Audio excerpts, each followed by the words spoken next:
Hello and welcome back to the Roker Rapport Xtra podcast. We're back after another defeat, as we expected, sort of. We've got Benjamin Bloom, who I actually spoke to earlier in the season before we got twatted off Ipswich 5-2. How are you doing, Benny? All right? Much happier for you mentioning the 5-2, literally the highlight of our entire season. I think it was probably our low light, but I said to you we get absolutely battered before that. To put some context into this, I went on Ben's podcast before we did the Xtra and did something similar from the opposite view, and Ben couldn't quite believe how despondent and shite we were. But yeah, basically we ended up getting twatted. Now I kind of felt like being like, I told you we were shite. What are your memories of that game? Should we start on that? We can start there. First of all, my memories of the podcast were that I did need some counselling after speaking to you, because the levels of depression experienced on that podcast were very, very high. But no, the memories of the game, you'd obviously just come down, and I think most people were thinking, well, they're going to settle and they've got decent players, and you know, the rot that had set in the Premier League was going to stop at some point. And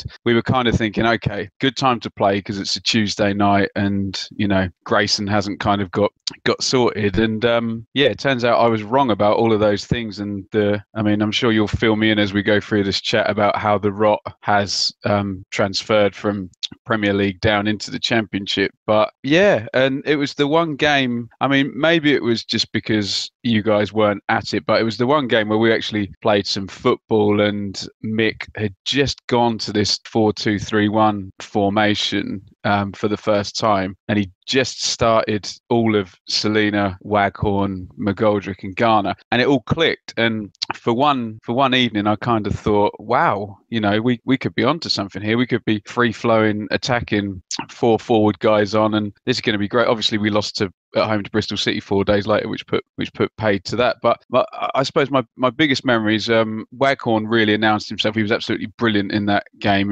He had 3 assists, and he should have had an assist for the McGoldrick goal as well. I remember McGeady being very good. He always plays well against us, but just surprised how easy it was. You know, Ipswich have proved not to be an amazing team, but yeah. What about from your point of view? I just remember Jason Steele flapping about. I remember him sort of diving at the feet of whoever got the 4th. I think it was McGoldrick. McGoldrick, yeah. And I remember watching it back on the highlights, and people telling me how bad it was. And I remember watching it and just going, "Oh wow! I don't think I could have like wrote how bad that was if I was asked to do it. Like the way he dramatically dives is just I can't quite explain what the fucking hell he was doing. It was nuts. But we were rotten that night, and I think we had a poll of like the worst games, the best games. I think we had the choice of about 4 games in 2017, and we had the choice of about 45 games for the worst game of the season. And I think Ipswich away was definitely up there. And I think we all expected a tough game, but it's just something about that night was awful. It was just, and you mentioned McGeady before. He's gone right off the boil. I tell you, actually, one thing I remember a lot about that game. Afterwards, Mick McCarthy kind of consoling Simon Grayson via a phone call a few days later that got in the news. And Simon Grayson was like, "Oh, like it's all going to be all right," because I was told that I was told by Mick McCarthy that, you know, we didn't deserve to lose that 5-2. It was a lot closer. And everyone's like, "All right, brilliant. If Mick McCarthy said so, then it wasn't 5-2, I guess." Fucking Grayson was, I mean, I don't know what it was like from the outside looking in, but he was just so woeful, so bloody woeful. It was surprising, because the thing, and I mean, we mentioned this on the pod earlier in the year, the thing that I'd always thought about Grayson was that I just remember times at Preston when it wasn't going well, and he'd just like do a complete shutdown, and they would draw a few games, keep a load of clean sheets, and, you know, go on good runs. So I was surprised it was so open. I mean, Mick's very much like that. Any manager, he's always, you know, kind of, he's very, very good at ingratiating himself to the national press and other managers. He does that very well. He would claim that he's just being himself, but he's very good at kind of saying the right thing and, you know, sticking by managers. And he's always kind of had good things to say about Grayson. But how much longer did he last after that game? He lasted, that was, what was that, October? I got it in front of me. It's the 26th of September. Oh, he lasted a month and 4 days. He got sacked after literally about 5 minutes after he drew against Bolton at home, when Bolton were like rock bottom and couldn't win a game. He basically walked into the tunnel, and apparently I was driving home from Cardiff. We just lost 3-1 from Cardiff, and that broke on the radio. So it gave me some entertainment on a long drive back from Cardiff. But it was an absolute. Do you think that'll do for Grayson's reputation, or do you think he'll be smart and stay out of it for a year or so and then get another Championship job? I think when it comes to the thing with Sunderland is, and we've seen it with David Moyes. David Moyes was a disaster, and I know we're not the best club to manage, but Jesus Christ, like that guy is some guy I'm just not a fan of in any way, shape, or form. And he created all of his own problems, and he walked into a Premiership job because everyone from the outside of Sunderland just says, "Oh well, it's an unmanageable club." Like, we're as bad as we've ever been. We've got like a bunch of 18-year-olds playing in the team, and Chris Coleman, to be fair to him, he's still getting results every third game or something like that, which is not going to keep us up, nowhere near. But Grayson couldn't get anything out of. I mean, we weren't even drawing games really. We were losing games, and we won 1 in 17 or something under him. Was that away at Norwich? Yeah, it was. Excellent work. Norwich, yeah. Excellent work. Good for you. I thought we were going to absolutely boss the Championship at that point. I thought we were going to come down. I did too. Yeah, I thought, Graben's going to score a load. Vaughan's going to fit in. McGeady will be the creative guy. All these expensive Premier League players will realise, this is really easy. I can look like Willy Bolly or Ruben Neves every week and just swagger about. But it didn't turn out that way, did it? No, I mean, it was a weird one with Graben. He scored quite a lot of goals, and I'm very much player. I'm very much pro Graben, but he very much split the fan base down the middle, because you'd had some fans like me that would say, well, he does what he's paid to do, stick the ball in the back of the net. But he kind of swaggered about like he was too big for the club. And I think, did he get a move in the transfer window? Was it? He's gone to Villa. He's gone to Villa on loan, yeah. Well, I mean, there's two trains of thoughts here. Like, realistically, he's 30-year-old. He's scored 12 goals in a shit team, and he probably wants one last crack at getting a decent move and a decent payday to finish his career, because, at 30, he might only have 4 or 5 seasons left in a maximum, and a move to Villa is probably quite good for him. I liked Graben, but we brought in Ashley Fletcher on loan yesterday, which really surprises me that he's actually 6'5". I thought he was like a young boy from Man United, but I think it's fair to remember, like 6 months ago, he was £7 million. He cost Middlesbrough, so he can't be too bad. Yeah, we were looking at him. Mick wanted him on loan from, it was West Ham, wasn't it? Yeah. Yeah, Mick wanted him on loan from West Ham, and then Borough came in and bid 7 million. So, there's obviously some money for some wages to cover Graben or Fletcher. So, and debut players are always kind of good for a goal, aren't they? Yeah, well, I think, we had quite a busy window yesterday, but we were just discussing we have a writers WhatsApp group, and we were discussing how bad that transfer window was. I mean, you've got Jason Steele, which, well, we've touched on that. We've got Robin Reuter, who's the other goalkeeper, who's, honestly, our goalkeepers this season must have cost us about 30 goals. They're that bad. So you've got those two. Graben's buggered off. James Vaughan couldn't hit. I mean, James Vaughan was just horrific. I've seen some pretty bad strikers. I mean, John Stead, Josie Altidore. We can do John Stead. Yeah, we'll show you on that one. Yeah. Oh, did you have John Stead? We had John Stead. Oh, yes. He's still playing, isn't he? Still play for someone down the leagues, Bradford or Bury or someone down there? Notts County, I think. Notts County. Wow. I did an interview with who was it? I think it was Liam Lawrence, and he was telling me he's still doing the business down at Nottingham. At Notts County. Can I just say, Mick McCarthy mentioned Liam Lawrence in his press conference today, so that's a great shout. Oh, why? Because he loves talking about Sunderland and Wolves.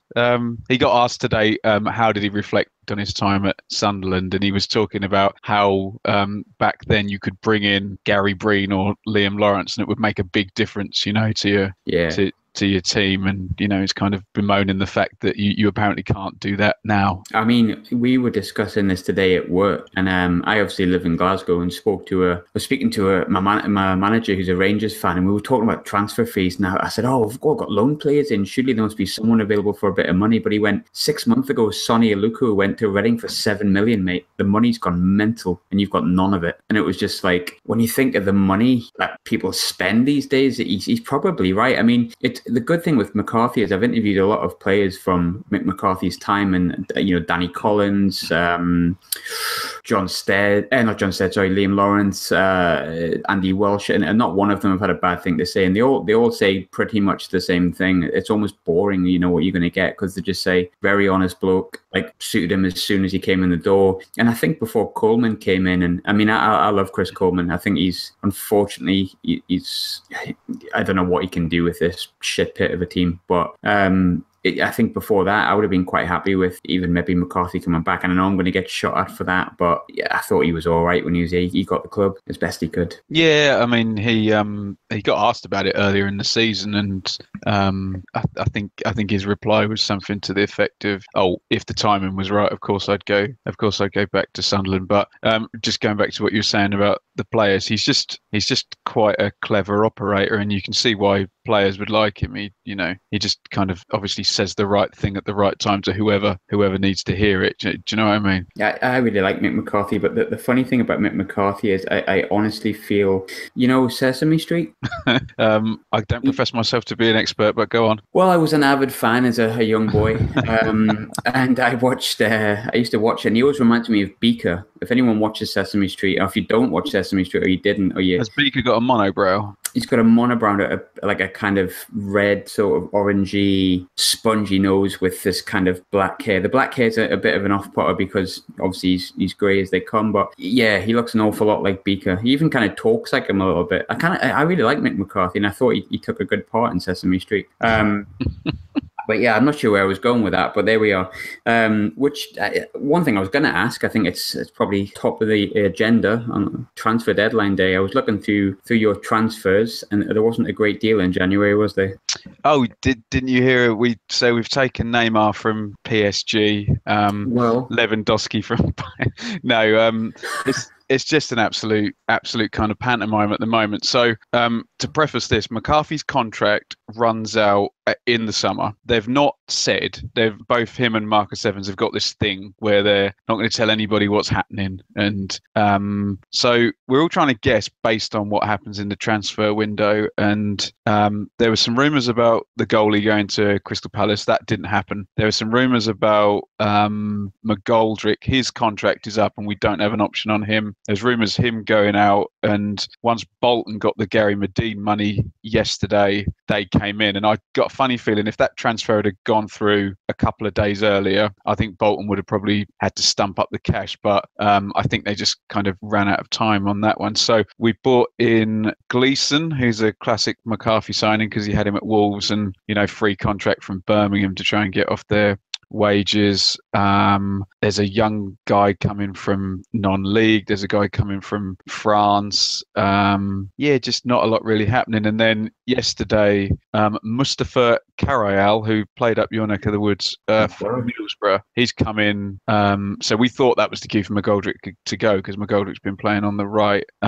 So he got bought in, but they're all short-term contracts, as if to say, just keep everything tidy till the end of the season and part ways there. The only big one was Kiefer Moore, who we bought in for 70 grand from, I can't remember, Forest Green, Torquay last season. He was utterly terrible we played like 80 minutes in 11 sub appearances and was really bad, bless him, just not up to championship. Went on loan to Rotherham and smashed in a load of goals, and they cashed in on him. He went to Barnsley for $750,000. So it could have been a lot worse. None of the star players got pilfered, but very kind of business as usual and underwhelming. We didn't manage to get rid of Jack Rodwell. That was probably, even Jason Steele was meant to go to Derby, which is absolutely nuts because, I don't know anyone who would want Jason Steele. And then Derby wanted him, and then they said the move had fell through, and I felt like that the reason for that is maybe just they found their brains and thought, what are we doing here? But Rodwell stayed, although Rodwell could quite possibly go because we've offered to rip up his contract. Apparently, Chris Coleman today said he was offered a very good loan move, but he turned it down. So yeah, that interview he did about just wanting to play football, it's not about the money. Yeah, probably bollocks as we imagined. And to another championship club, do you think? Yeah, he said it was, I think he mentioned it. I could be wrong on this, but I'm sure that Coleman said that he turned down a very good move, another good loan loan move to a good championship team or a solid champion, something like that. But we've still got Kone here, 3 transfer windows down the line after he has to leave. Didier and Dong went. He finally went, did he?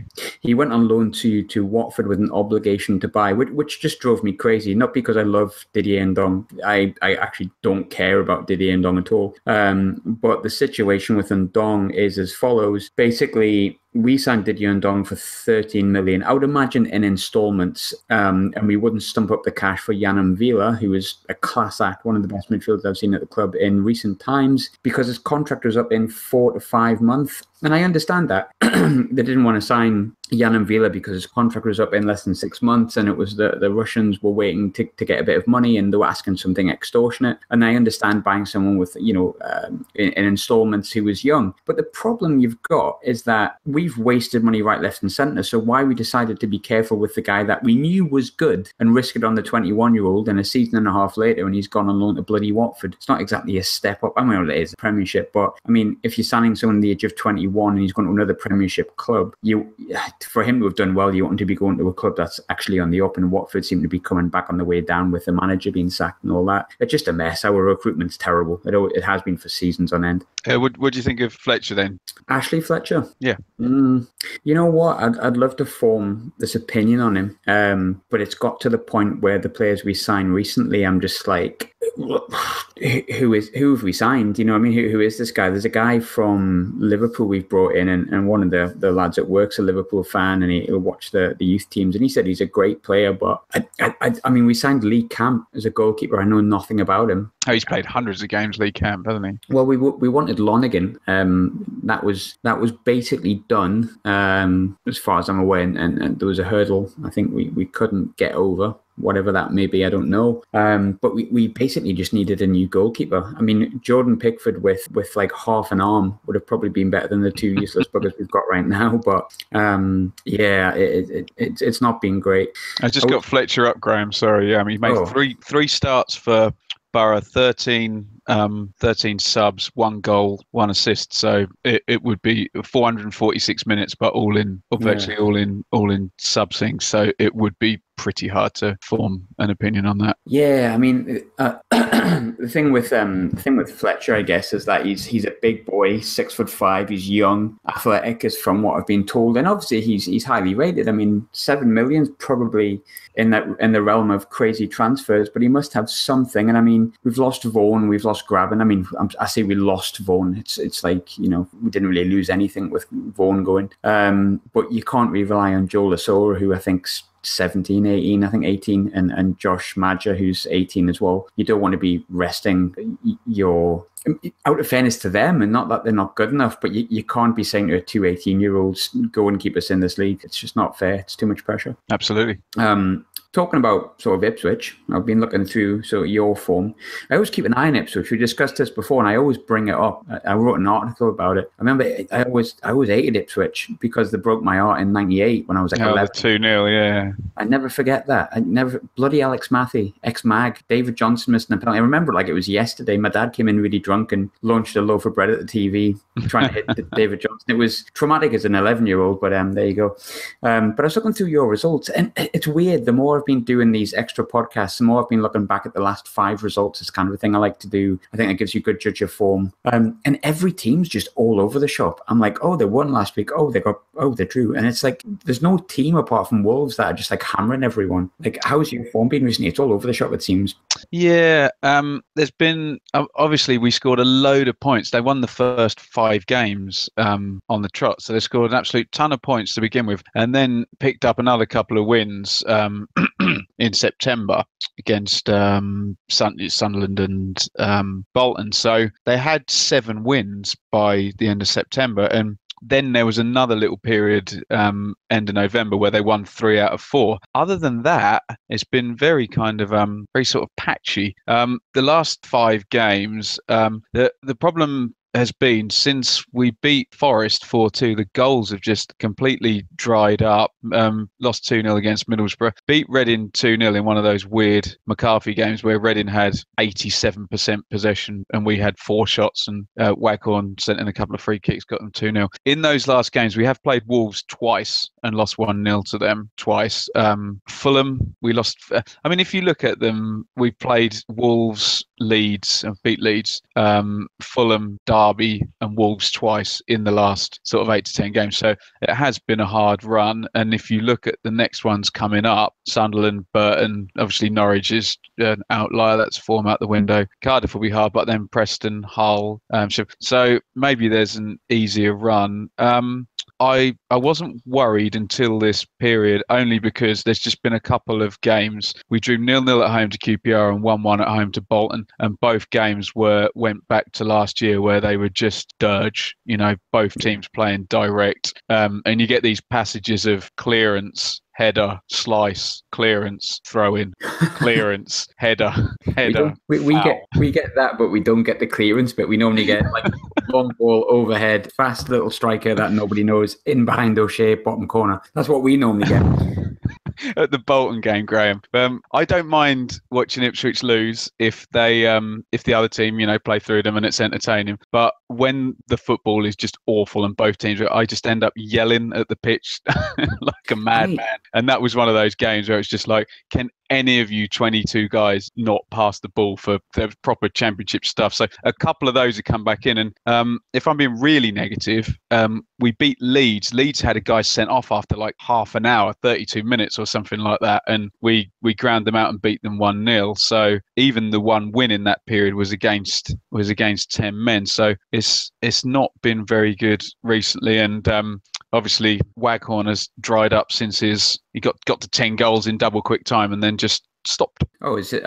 Funnily enough, it's kind of like a soft brag. I think this. I'm not sure if it is, but Martin Waghorn went to my school a few years below me, so I've always kept an eye on what he does and what he did. I think he used to live in my street, but I kind of knew his brother more, weirdly enough, in a kind of really roundabout sort of way. And when he came up to Rangers, obviously living in Glasgow, it was kind of the big thing for me. And he started well, and then they got promoted, didn't do too well, and then we got linked to him, and he ended up going to you lot. And I'll be honest, I was like, no, I want better than that. And then he kind of just seemed to be scoring out of nowhere. But I've noticed I haven't seen his name on the scoring charts recently. Is he going through one of those patches, or has he kind of shown his true form and he's not doing that well?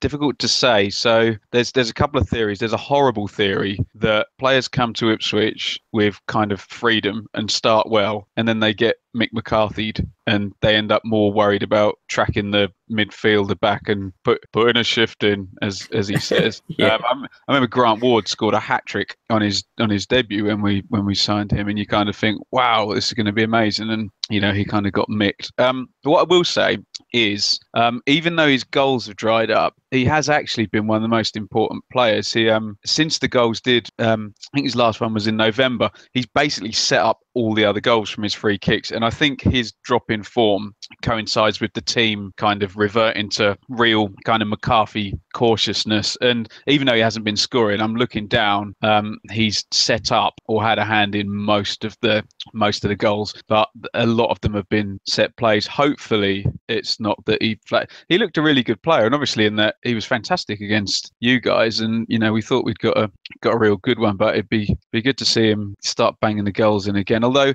if he's still providing the assists and Garner's scoring, or Selena or McGoldrick, then it doesn't matter so much. But you may be right. Hopefully you're wrong, but you may be right that he's regressing to his level now. Hope not. I was looking at his stats. His stats are actually really quite impressive. They're very good, yeah. Like 2,060 minutes, 10 goals, 7 assists.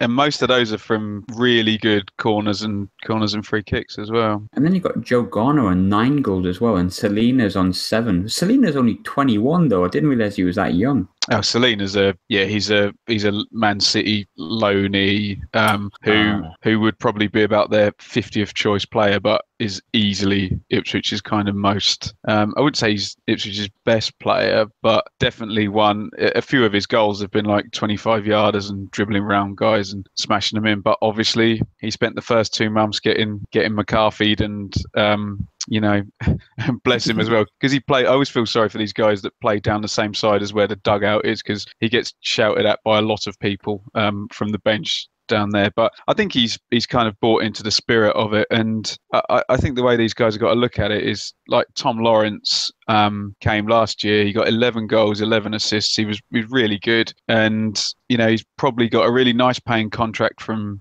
Derby, and that loan thing set him up. He may get promoted. Even if he doesn't get promoted, he's still going to be a highly functioning championship player, and he can make a good living and have a good career based on that. So I think a lot of them look at the loan moves like that, especially to somewhere like Ipswich, where they're kind of going to be the star player. I was looking through your team list, and I've just remembered a bloke we caught about not too long ago, and he was your big summer signing, I think. Is it Amir Hughes? What happened? Oh no! So he came on loan last season, and he was really good. We didn't have anything in midfield, and he's kind of like a mix between a sort of creative playmaker and a box-to-box guy, because he's quite sort of physical and gets about the pitch, but he's got a good touch and he's a good passer as well.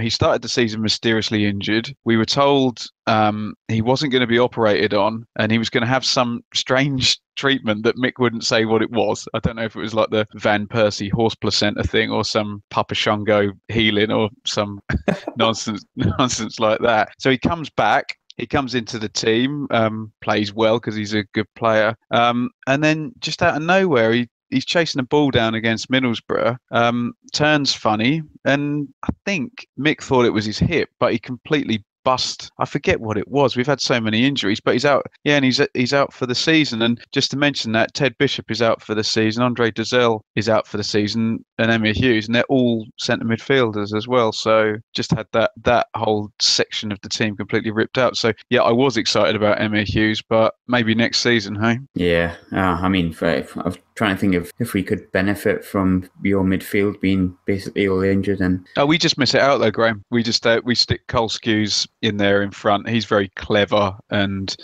he's like the embodiment of McCarthy as a player. He never gives the ball away because he never plays a pass he can't do. Always in the right place. He can. There'll be a point on Saturday where one of your guys will be favourite in a 50-50. He'll just stand in the way, let the guy run into him and win a free kick, and you'll shout at the ref saying you just got diddled by that guy. He's just quite clever. And then we'll have Callum Connolly, I have a theory that any Premier League fullback can play centre midfield in the Championship. He's like an Everton fullback, and he's you're fundamentally sound enough and young enough and fit enough, and they'll just be in there spoiling it. Unless he puts Gleeson in as well, it will just be the bank of six trying to feed the guys up front, and they won't come to. Connolly will make the odd burst forward, but they won't come too far off base. They're primarily defensive rather than creative. I mean, that's the worrying thing with us. I can see Coleman himself as well. He has this. Yeah, he's not like McCarthy, but he has got a kind of a safety first. I mean, we hadn't kept a clean sheet all season under Grayson, and Coleman's had 5 since he's come in, so he's definitely shored that up. But the problem he was a good defender, wasn't he? Yeah, great defender actually. When you look back, and we've obviously got Kit Simons there as well, which I think was like his defensive partner. I think at Wales and Fulham as well. I think and Fulham, yeah. So obviously it's weird because we either keep the clean sheet or we hemorrhage goals, and we hemorrhage them in like 10 minutes. We played against Birmingham the other night, and just when you think you've turned the corner, we beat Hull, we beat Fulham earlier in the season, and then you come up. We beat Forest, for example, and then you come up against like Sheffield United off form, you get twatted 3-0, got beat 3-1 off Birmingham, 4-0 off Cardiff. And I mean, I think a lot of Sunderland fans do accept where we are, but it's kind of hard to stomach when you see stuff like that. But sometimes we actually perform defensively quite well, but I'd almost kind of prefer us to be conceding just 1 per game as opposed to having a clean sheet and then conceding 3 and 4 the next one, because there's just no cohesion or no consistency with it. It's weird. Can I play devil's advocate with you though, Graham? What I found watching Burton in the Championship the last couple of years, you've got more chance staying up if you can keep the odd clean sheet. At some point in this season, Burton will win 3 games on the trot, all 1-0, and the teams down the bottom are always so bad points-wise that you're better off being able to win, like you said, 1 game in 3 and get the 3-pointers rather than, do you know what I mean? There is actually a school of thought that if he's got it in him to have those clean sheets and you can do whole 1-0, what have you, and you can do that 5 or 6 times, you probably stay up, because a lot of these teams down the bottom, they just never win. I know it sounds like stating the bleeding obvious, but teams down the bottom of leagues are normally really bad, and if you can just win a few games, you tend to get out of it. So it could actually work in their favour. I don't know if you're buying that logic.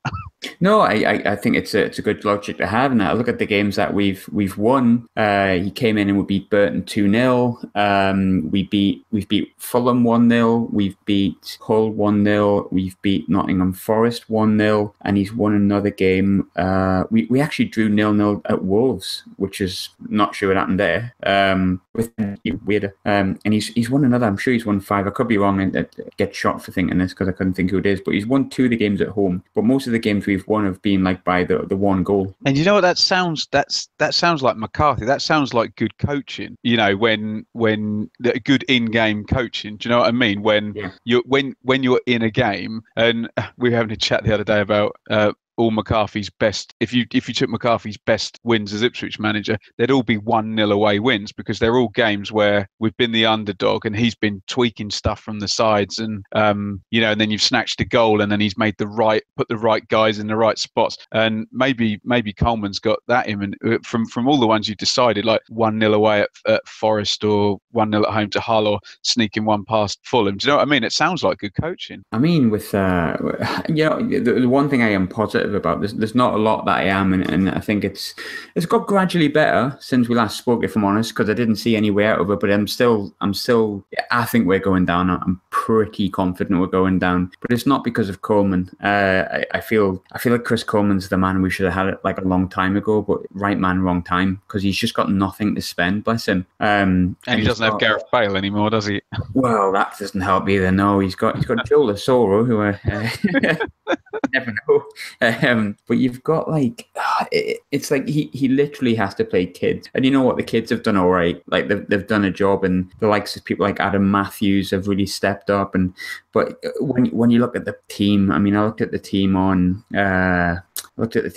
Tuesday against Birmingham, and he had Reuter in goal. He was there by default because Steele is so shit. Like, Reuter's terrible. He cost us, I think, at least 2 of the goals, you could say. Definitely one of them. And it's not the first time he's done it. He's still got Billy Jones in that team. I mean, Adam Matthews is all right. O'Shea was injured. Kone's just came back from injury, and there was loads of stuff about Kone saying he's been really impressed with Coleman, and he really wants to showcase that he wants to be here and get a move in the summer or in January by good performances for us. And he was just absolutely crap on Tuesday. He just was so poor. And I mean, he's like one of those shops that has a closing down sale and never closes down. Yeah. I mean, the thing with Kone is there's we keep saying as fans, but he is our best defender. He is our best defender, because when he was there under Allardyce next to Kabul, he was absolutely excellent. He was really, really good. And I spoke to, it's funny, I spoke to Pascal Chimbonda a few months ago, and we discussed Kone, and I said, what's your thoughts on the team, and so on and so forth. And he was saying about Kone, and he was saying, he's like, but when he had another Frenchman next to him guiding him, it was very different. He said he's got Kabul next to him who speaks the same language. Kabul's older, experienced, strong, and Kone was excellent for those 6 months. And people keep going back and go, he's lost form, but we know he has that in him. I've actually never seen off the top of my head, if I'm honest, Kone have a good game for 18 months. It sounds like as well, it was probably systemic as well. If Allardyce was there, it was probably, he probably just had to follow the instructions and, play within the framework, which is normally pretty defensive with Allardyce, isn't it? Yeah, pretty much. I mean, he percentage football with Allardyce. I loved Big Sammy was perfect for us. But with Kone, it was weird because he started going back on Instagram and Twitter and all that, and posting all this claptrap basically, and everyone kind of was like, oh, whatever. But then there was rumours coming out that he was enjoying being back at the club, and yes, he wanted to leave, but he wanted to get a move based on performances for Sunderland, and he was posting like Instagram stories going to see the under-18s play, and you handed it to him for that. And I wouldn't say I was excited for Kone coming back. I thought, maybe if his head's in the right place at this level, he might not be as good as he was 18 months ago, but he might be all right. But he was terrible. We actually missed John O'Shea. I'm so sick of saying that because John O'Shea is terrible. But when he goes out the team, we miss him. I don't know what it is because he's never that great. And I've never really loved him. But there's a point about O'Shea that when he goes out the team, sometimes everything falls to bits. And we've got a young boy from Chelsea, Jake Clark-Salter, who John Terry's talked up, probably because he wants to fire into his girlfriend. And we've got Tyus Browning, who I like Tyus. I do like him, and I think he's very raw, but he can have a stinker. I mean, one of the lads was talking about statistically the other day on Tuesday, he played, I think it was 12 long balls, and I think like 2 of them hit the target. I think his possession stats were like 33% or something. And we'll be able to get the accurate stats on that, but it was pretty shit. But then he can have a really good game on like at another point, and then I think when O'Shea's there, it's probably quite good for the young boys. But then O'Shea played against Cardiff and we got beat 4-0. So it's like, I just think there's nothing. You say, oh, maybe we should do this, maybe we should do that, but nothing works. The team needs a total revamp of attitude, of character, and the whole team needs pilfering of all the crap that's inside of it, because quality-wise, it's just not good enough. It's not good enough on quality, let alone attitude and the atmosphere around the place. So I just had to go on John O'Shea's Wikipedia. He's won 5 league titles, an FA Cup, 3 League Cups, UEFA Champions League, and the FIFA World Cup. Yeah, he makes Alan Shearer look like Joe Garner. Well, Shearer. Oh, sorry. I just wanted to pick a amazing player who didn't win many trophies. I just think of Big Weetabix head whenever I think of Shearer. Okay, Matt Le Tissier. Yeah, well, he was the one who always done them. He always done the mag. So yeah, I'll take Matt Le Tissier any time of the week. But yeah, it's an interesting one with O'Shea because he does sometimes have some really good games. But every season we're like, right, we've got to start changing O'Shea because he's 96-year-old and he's only got half a leg. And yet he continues to get in the team. But the one time he didn't get in the team was probably when we played best, and it was when Kone came in next to Kabul. I honestly sometimes, when I think back Yunus Kabul being sold, I sometimes think that was like the pivotal moment of us like going to shit, because I don't know what it was with Kabul. He wasn't even that good when he came. Allardyce took over and he was like continuously fit, and then all of a sudden he wanted to leave, go back home for a multitude of reasons. God knows what it was. Kone turned to shit, also wanted to leave. The whole team turned to shite. Allardyce went. Moyes came in. Everything went dour. He was wanting to hit female reporters. We got relegated, and now we're bottom of the championship. When you put it into like bullet point moments, you can have some pretty good threads on just like mental something moments and decisions of the past like 5 seasons. But it's the hope you can't stand, to coin a famous phrase. But yeah, I think I've been depressed on this for a few weeks. But the weird thing is, when I do this, we actually sometimes win a game. How are you seeing Saturday going? Are you nervous? Well, I mean, you've managed to beat Fulham and you've managed to beat Hull. I mean, Ipswich are obviously more similar to Hull than they are to Fulham, although probably a bit harder to play against than Hull. I don't think we've ever won at the Stadium of Light since it's been built. I don't know whether that means anything, but so there's that there. We're not in good form. The away form's not great, but if you look at the table, we should be able to give you a game because we have a lot more points and further up the table. I don't know. It's hard to be optimistic 16 years in the championship. And normally when I'm not sure, it's going, you're kind of resigned to the fact it's going to be a draw. If it was earlier in the season and we were scoring a lot of goals and a bit more free, I would probably back us to do something and to get a win. But the problem is that I can't see us scoring 2 goals. So if we're going to win, it will be a stinky 1-0. Do you know what? I can see it being 1-1 on the basis that I think both teams are capable of taking the lead, but neither are capable of keeping it. So yeah, and often you get to this point in the season and McCarthy goes into very pragmatic kind of draw mode. It's like he's got something to lose now, and he's happy with a point everywhere. So love to see us win, love to see us push on a bit, and guarantee top half of the table. But I think if you said to Mick, Sunderland at home and Burton, Sunderland away, Burton at home, 4 points for the two, he'd be, yep, I'm having that. So I think I'll go for a draw. I didn't realise you'd never won at the Stadium of Light. I can't remember. Obviously, when the Stadium of Light was built, you didn't lose there for about 8 years. Those were the days. Those were. Yeah, I remember the first game we drew 2-2, and Kieran Dyer, Bobby Pettis scored. I remember Mark Venus marking Niall Quinn for 25 minutes and him scoring in that season when you scored 200 points. In the Premier League, we lost 4-1 in our really good season, and in the season we got relegated, we lost to everyone. And then obviously for the 16 years we were in the Championship, you were in the Premier League for most of them. And then when you came down, you were generally getting promoted with either Keane or McCarthy, weren't you? So since the stadium's been open, you've generally been better than us. Let me get the head to. I think you're right, because we even played you in the FA Cup and Danny Dichio scored. The lads will laugh at this when they hear this back, especially when they're editing it, because I'm like a bloody encyclopedia. I could tell you the minute they scored in and what year it was. I'm a real stato is if you remember the name, when it comes to like Sunderland results. And I think I remember the Ipswich game.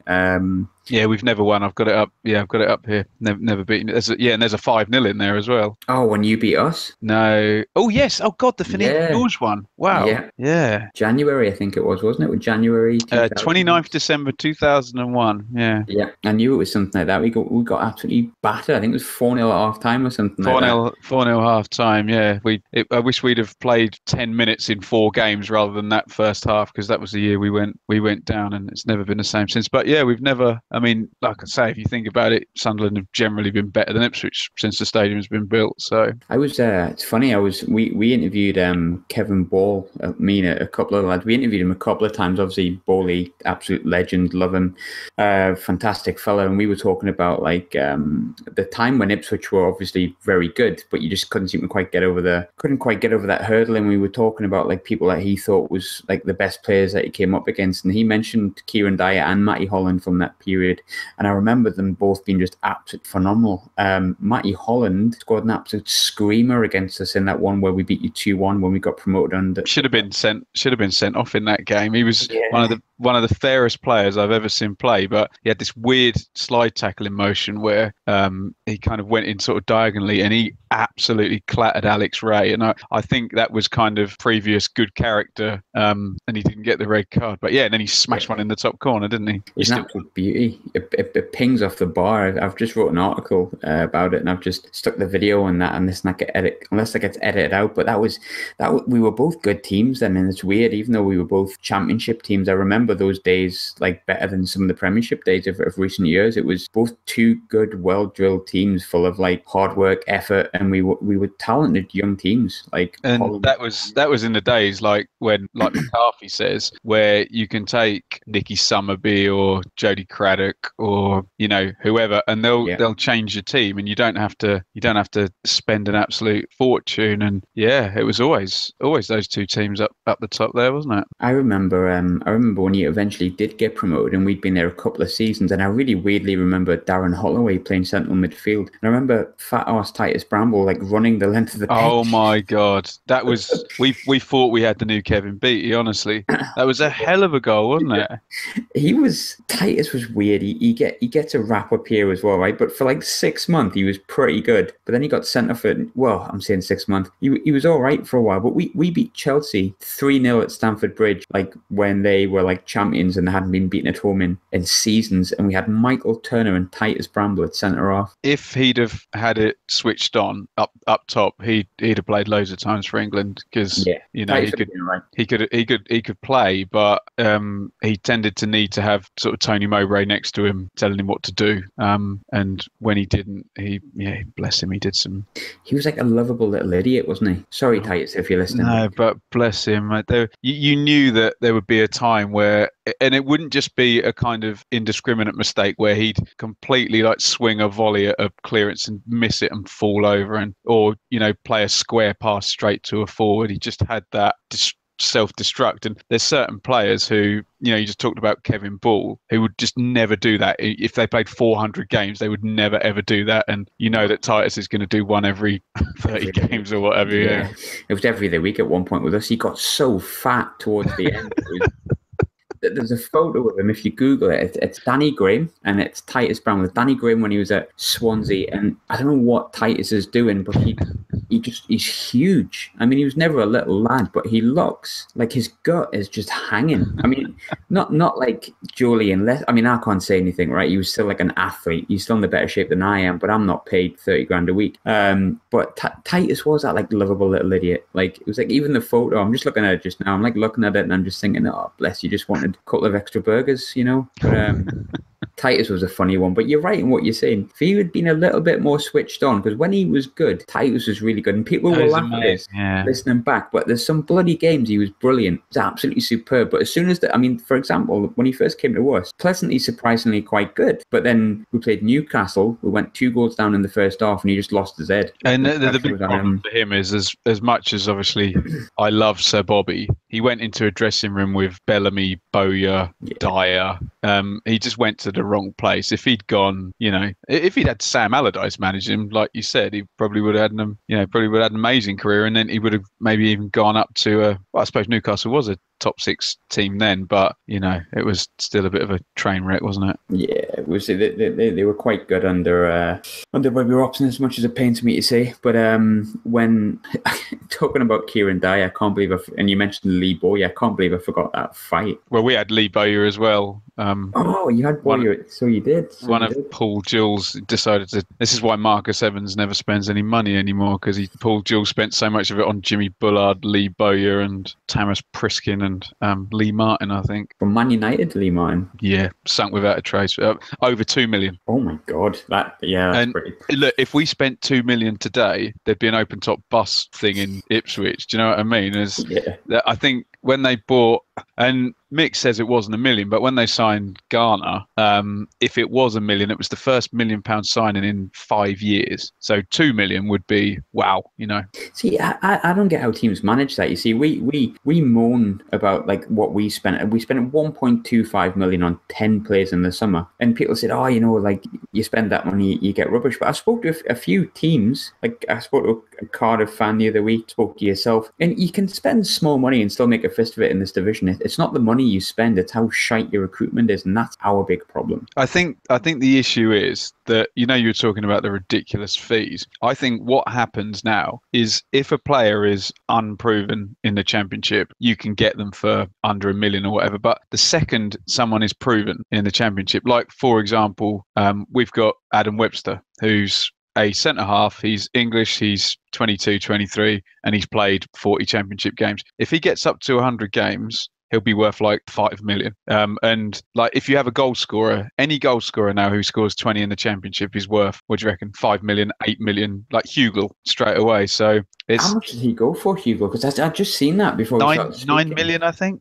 Gary Medine was 8 million apparently. It's 6 million with 2 million add-ons. Like I'm not being insane. Funny, and they think that I can understand Assomba Longa because that's 5 years of evidence that he can do it. Whereas people like Medine and Hugill or whatever, there's like 1 year of evidence that they can do it. And okay, you might be buying potential, but I think that's the thing. And if you go to Scottish League or the leagues below, or young Premier League players, who aren't going to get a game there, you can get them a hell of a lot cheaper. But as soon as someone does something in the Championship, then away you go, bosh. I mean, good luck to the guys, and it'd just be nice because you're never going to be able to compete unless one of your guys ends up being sold. I mean, I suppose we had Tyrone Mings go for 8 million, but that was before it went mad. He'd probably be worth 12 million now, which is, when you think, we mentioned Shearer again, 15. Shearer was 15 million, and that was the world record, and it was mad at the time. But it was he was so proven. As much as it pains me to say that, he wears a special hat, does Alan Shearer, Shearer. Begins with a W, inside joke.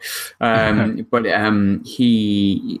Shearer, I don't want to really say it, but like, 'cause I'm recorded, but yeah, Shearer was at the top striker in the world. Yeah. And now any Premier League player is 15 million.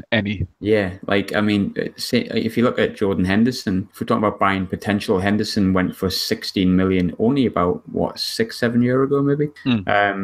And he's like one of he captains England on and off now. Yeah. He's one of the. I mean, people might disagree with me on this, but Hendo plays for one of the biggest clubs in England. He plays consistently for England. He's captained both of them. He'll finish with 350 Premier League games as well, easily. He's been worth every penny that Liverpool have spent on him when you look at it over the run. And how much would he be now if? I mean, Henderson had been in our team for a couple of seasons when he went and performing well. Jordan Pickford, who I love, had half a season because he was injured and wasn't in the team at the start, and he was 30 million, and we were like, I don't think that's enough, and I still don't, because he's going to be England's number one. The way the money's gone is just crazy, but we'll make do with our loan signings and our free transfers of whichever person we find in the crowd, which essentially is what we've done with the goalkeeping situation, which brings me on to a question that I always like to end on, actually. And we were talking about this last week, me and the guy who edits it, Sean. He's laughing his head off because I ask this question every week, and every opposition fan starts this question by going, but if you could take anyone from Sunderland's team, who would you have and why? God. I told you. Well, Kone would be an obvious one, just purely because he's apparently your best player, but seems to have a bad attitude. I would have said Watmore because he seemed to be the kind of young, excited one. Maybe Honeyman. He seems to have. Honeyman's I like George Honeyman. I like him a lot. Yeah, that will cause friction in the people listening to this. There's a big set of the fan base that just don't seem to like him. But he's always. I'll bow to their superior knowledge. Always a 6 out of 10 for me. I always think he's a 6 out of 10. He never gives less than that. But I like George Honeyman. No, I'm going to say it. I'm going to say it right here and now. I agree with you. I like George Honeyman a lot. Michael Gray, Lee Clark, Kevin Phillips, Alan Johnston. Alan Johnston. God, what a player. And then for Bolton as well against us.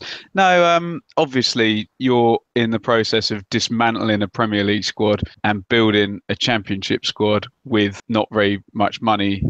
So the idea of a star player is far-fetched because as soon as you get a star player, someone's gonna take them. I mean, I would have said McGeady after the Ipswich game after we banged one in from 25 yards. What became of Watmore?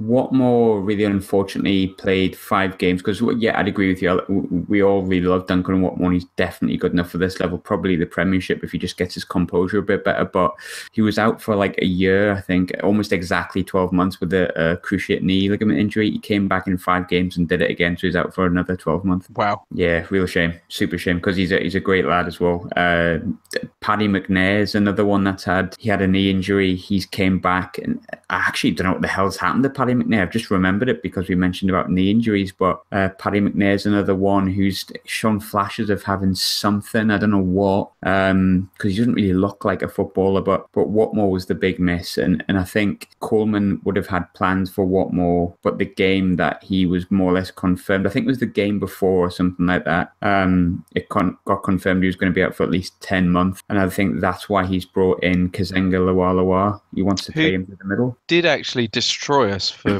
Brighton at the start of last season down the left wing. He had a great game against us, Lua. So I don't know much about him, to be honest. Yeah, he's. I can just describe most wingers in the world. If you get them the ball and they're at it, can destroy people. But it's hard to get a winger in a 4-2-3-1 as well, like everyone seems to play now. It's hard to get them on the ball wide, one-on-one consistently. And I think as well because no one plays 2 strikers anymore. There's just never the space. The defenders can always. It's always one guy up front and, I think 2 up front and wingers will come back at some point because it's all cyclical. But yeah, I think 4-2-3-1's destroyed the kind of notion of the Chris Waddle type. I don't know what we play. We just stick people against the ball and hope we get a clean sheet and one of the young boys sticks one in. But thanks again. Good chatting to you again, Ben. Thanks for coming on. You're very welcome, Graham. I'm going to be returning the favour because I enjoyed it last time an awful lot and you were my first thought for it. If you want to listen to Ben's Ipswich podcast, which I'll probably be on and have been on already, it's the Blue Monday podcast. And what was the what is the Twitter handle? Is it the Blue Monday Podcast? Yes, so it's at Blue Monday ITFC. If you just type in Blue Monday Podcast, it will appear. And yes, we'll. I don't know which one's going to make it to air first, but there'll definitely be one with less of me talking and more of Graham before the weekend, and then we'll have our review show on YouTube and on Acast and iTunes and Apple Podcasts. That will go up on Sunday at some point. And well worth listening to. I don't mean to sound like an ass kiss, but it is. There's very many bad podcasts out there, and yours is not one of them. So I very much recommend people checking it out. But thanks very much for being on, Ben. You're very welcome. Stay in touch, my friend. And I always say this, I hope you absolutely hate your day on Saturday and you get stuffed. Do you know what? Sorry, just real quick. I've got to work in Marlow until 1:45 on Saturday. So I'm actually going to Reading versus Millwall instead of Sunderland versus Ipswich. So I'll be following on my phone. Well, I hope you want to smash the phone by the end of it, but I'm gonna take a 1-1. I think I might agree with you on the prediction. Yeah. I'll give a 1-1, but anything but a defeat would be nice because I haven't seen Sunderland win for over a year in the flesh. There you go. But yeah. So thanks for coming on, Ben. To everyone listening, thanks again for tuning in. I know I get depressed every week. You know, they didn't ask me to be positive, and it's very hard to be positive. But I hope, we have done a few times this season. I've said let's hope for 3 points, and I've came back and we've had them in the bag. Other times we've been twatted. It's kind of how we've gone. But let's hope some of the new boys can pick us up. The young boys who obviously want to be here. We've got the right man in charge. I keep saying this every week, but please God, just keep the faith if you can. I hate saying that because it's so cheesy, but that's all we have. Oh, we gotta live our end. Oh, we gotta keep the faith. Dong, dong, dong, dong. Sorry. That kind of works. No, great end. Perfect. Thanks for coming on, Ben. Lovely stuff.